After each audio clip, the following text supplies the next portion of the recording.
رسول کریم صلی اللہ علیہ وسلم نے فرمایا، قسم ہے اس ذات کی جس کے ہاتھ میں میری جان ہے، تم میں سے کوئی بھی ایماندار نہ ہوگا جب تک میں اس کے والد اور اولاد سے بھی زیادہ اس کا محبوب نہ بن جاؤں۔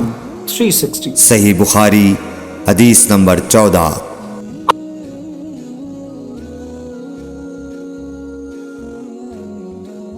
حضرت صلی اللہ علیہ وسلم نے فرمایا، تم میں سے کوئی شخص ایماندار نہ ہوگا جب تک اس کے والد اور اس کی اولاد اور تمام لوگوں سے زیادہ اس کے دل میں میری محبت نہ ہو جائے۔ صحیح بخاری حدیث نمبر 15۔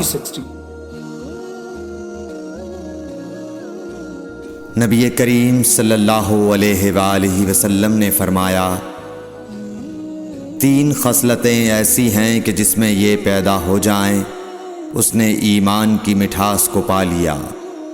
اول یہ کہ اللہ اور اس کا رسول اس کے نزدیک سب سے زیادہ محبوب بن جائیں۔